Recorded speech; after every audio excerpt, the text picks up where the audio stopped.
I never thought of myself as a patient person, but the night I found out, I became one. It was a Tuesday. Nothing special about it. Mark had left his phone on the kitchen counter when he went to shower. The alarm was going off, that low, insistent buzzing, so I picked it up to turn it off. His screen was already unlocked. I wasn't looking for anything. I want you to understand that. One notification, one name, Sarah. I read the message, then I scrolled up, then I kept scrolling until my coffee went cold and the shower turned off down the hall. I put the phone back exactly where I found it, walked to the window, stood there watching the street below while Mark came into the kitchen, kissed me on the cheek, and asked if I wanted eggs. I said sure. He made eggs. I ate them. We talked about something, a show we were watching, I think, and the whole time I was already somewhere else entirely. 7 years. That's how long Mark and I had been together. We met at a work event. He was in finance. I was in project management. We both thought the open bar was the best thing about the evening. We dated for 2 years, got engaged, got married. We had a good apartment in a good neighborhood. We took vacations. We had friends over for dinner. Sarah was one of those friends. My friend, technically. We'd known each other for 12 years, longer than I'd known Mark. She was the kind of person who remembered your coffee order and texted you on bad days just to check in. She knew things about me that I had never told anyone else. I used to think that made her a good friend. Now I understand it just made her well-informed. Here is what I decided that Tuesday morning, standing at my window while my husband ate his eggs and my best friend's name burned a hole in the phone screen across the room. I decided not to react. Not yet. I had watched enough people blow up their own lives in moments of rage to know that screaming and throwing things and demanding answers is the fastest way to lose. You show your hand. You give them time to construct a story. You become the unstable one, the emotional one, the one nobody quite believes. So I smiled. I kissed Mark goodbye when he left for work, and then I sat down at the kitchen table with a legal pad and started writing. Not feelings, not grievances. A list. Assets, accounts, property, what was mine before the marriage, what we had built together, what he had quietly moved around over the years that I had never thought to question, because I trusted him, because that's what you do when you love someone. I filled 4 pages before noon. 3 months. That was the timeline I gave myself. 90 days to do this properly. 90 days to make sure that when I moved, there was nothing left to fight over. No loose ends. No leverage he could use against me. I found a lawyer, not the one we had used for our will, obviously. A woman in a different part of the city. I paid for the first consultation in cash. She looked at my notes and told me I was either very smart or had done this before. I told her I learned from watching other people make mistakes. Meanwhile, life continued. Dinners, weekends. The 3 of us, Mark, Sarah, and me, at a restaurant on a Saturday night, splitting a bottle of wine, laughing about something. I watched them across the table. The way Sarah touched her hair when she spoke to him. The way he refilled her glass before mine. I smiled and ordered dessert. There were moments, I'll be honest, where something cracked a little, where I would be in the middle of a completely ordinary moment and the knowledge would hit me like a physical thing, sudden and airless. I learned to breathe through it. 3 counts in, 4 counts out. I got very good at breathing. But here's something I have not told you yet, and I'm only mentioning it because it matters. During those 3 months, there were nights, late nights, when Mark was asleep and the apartment was quiet, that I would sit in the kitchen and think about the years before I found the phone. Not the last few months, the years before. And sometimes, in that quiet, a thought would surface that I didn't particularly like. I would push it back down. I was always good at that. The plan was ready by week 10. The lawyer had the documents prepared. The accounts were restructured. I had spoken, quietly, to 3 people in Sarah's professional circle. Nothing dramatic, just observations shared at the right moments to the right people. 2 weeks left on my timeline. And then Mark came home early. He sat down across from me at the kitchen table, the same table where I had written 4 pages of notes 90 days ago, and looked at me for a long moment without saying anything. I waited. He said, "I need to tell you something." I almost laughed. The timing, the absolute nerve of it. But I kept my face still and said, "Okay." And he talked. He didn't confess like I expected. No tears, no dramatic apologies, no begging. He just talked, quietly, steadily, like someone who had rehearsed it, or like someone who had simply run completely out of reasons to stay silent any longer. He talked about our marriage. He talked about the morning routine, how the first thing he did every single day, before he even got out of bed, was read my mood, to figure out what kind of day it was going to be, whether it was safe to mention that he was tired, whether he could say he wanted to see his friends, whether he could admit he had a work event on Friday that might run late. He said he stopped seeing most of his friends about 4 years ago, that it was just easier. He talked about a night 3 years back when he told me he needed some space, just a weekend, a few days to clear his head, and I didn't speak to him for 6 days, didn't eat, didn't leave the bedroom, until he came home and said he was wrong, that he didn't mean it, that he wasn't going anywhere. He said after that night, he never brought it up again. He mentioned the time he suggested, carefully, that maybe they should talk to someone, a therapist, couples or individual, whatever I preferred, and I told him that if he thought I needed a therapist, it meant he didn't actually love me.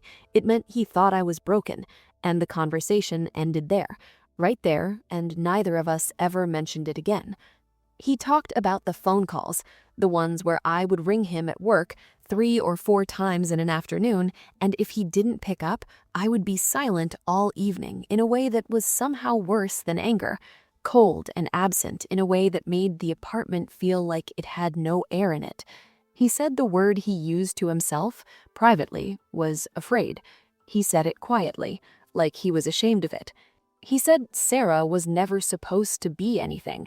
She was just someone who asked him how he was doing and actually waited for the answer. He knows that doesn't make it right.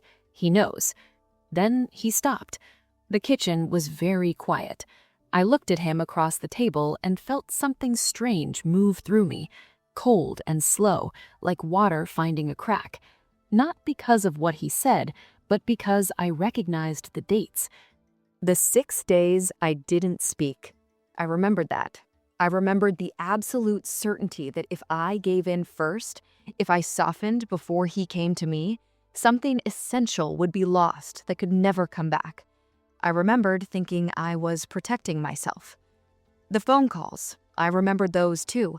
The anxiety of not knowing where he was, the way silence on his end felt like abandonment, felt like proof of something I could never quite name but always suspected. I remembered all of it. And I remembered with a clarity that felt almost physical how completely reasonable every single one of those things had felt at the time. One of the late-night thoughts surfaced, one of the ones I always pushed back down. I held it for exactly 1 second. Then I let it go. I said, "You're rewriting history to justify what you did." He looked at me for a long moment. Then he stood up, picked up his jacket, and walked to the door. The door closed behind him. Not a slam, just a quiet click, like something switching off. I sat at the table for a while after that. The refrigerator hummed. Outside, a car moved slowly down the wet street, its headlights sweeping across the ceiling. Then I picked up my phone and called my lawyer and told her we were ready.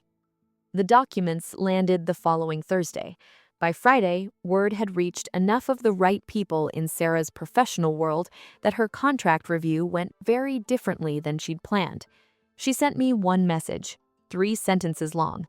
I read it once and deleted it.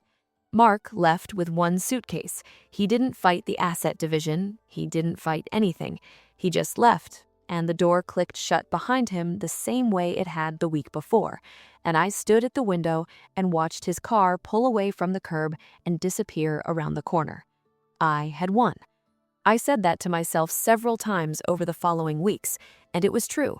Every part of it was true. I had planned carefully and moved precisely, and I had won. It's been 4 months since the divorce was finalized. The apartment is mine now, in every sense. I redecorated, small things, a new lamp, different cushions, enough to make it feel like mine rather than ours. I've been doing well. That's not performance, I mean it. I sleep, I work, I see people. A few weeks ago, I met someone, Daniel. We've had coffee twice, dinner once. He's easy to be around. He doesn't crowd a room. He asks questions and listens to the answers and laughs at the right moments and doesn't seem to need anything from me except exactly what I'm offering. Last Saturday, he mentioned he had plans with some friends, said it the way people say things that don't require explanation, just information. No hesitation, no watching my face. I said, that sounds like fun. He smiled like it was the most normal thing in the world. It was. Last night, I couldn't sleep. I lay in the dark and the late-night thoughts came back, the ones I have always been skilled at managing, and for a reason I can't fully explain, I let one stay longer than usual. Just one. It was this. What if the things he described were real? What if they happened exactly the way he said? What if the person living inside those moments, the one who felt she was protecting herself, who had perfectly reasonable explanations for everything, who was always certain she was the one being hurt, what if that person genuinely could not see what she looked like from the outside? I lay with that for a while. The refrigerator hummed down the hall, a siren moved through the street below and faded. Then I got up, made tea, sat at the kitchen table. It was just past 2 in the morning. My phone was face down on the counter. I turned it over. No messages from Daniel. It was late. He would be asleep. I opened his name anyway, looked at our last exchange, read it back slowly. Something I noticed reading it, he had said goodnight first, not me. I held that thought for a moment. Then I typed, just thinking about you, hope you're sleeping well. I read it back. My thumb hovered. I sent it. Then I put the phone face down on the table and sat very still in the quiet kitchen, the clock above the stove marking the seconds, the tea cooling in my hands. In the dark, on the table, the phone buzzed. Once. I reached for it slowly, turned it over. The screen lit up the kitchen. Daniel. I read his message, then I read it again. Something about it felt off. Not wrong, exactly, just unfamiliar. Like a word you've said so many times it stopped sounding like a word. I sat with that feeling for a moment. And then I realized I couldn't remember the last few hours. Not vaguely, like you forget a forgettable evening. I mean, I could not locate them. I remembered making tea. I remembered sitting down. And then nothing. Just the phone in my hand and the clock above the stove reading 2:14 and the kitchen exactly as I had left it, except the tea was cold. I blinked, set the phone down, looked at the table. My legal pad was in front of me. I didn't remember taking it out. I looked at it for a long time without touching it. Then I turned it face down, the same way you put down a phone when you don't want to see what's on the screen. I picked up my phone again, opened Daniel's message, read it once more, and then, very calmly, very naturally, I typed, "Dinner's almost ready. What time should I set the table for?" My thumb hovered over the send button for exactly 1 second. Then I pressed it. I set the phone face up on the table and folded my hands around the cold cup of tea and waited for the answer. The clock ticking above the stove, the street outside completely silent, the kitchen lit and still, and perfectly quiet. If something in Ella's story stayed with you, the silence, the certainty, or that last question, I want to hear about it. Drop a comment below. Tell me when it shifted for you. And if you want to see where stories like this one go next, hit subscribe. Some of them start exactly the same way this one did. Just a Tuesday morning, just a phone left on a counter.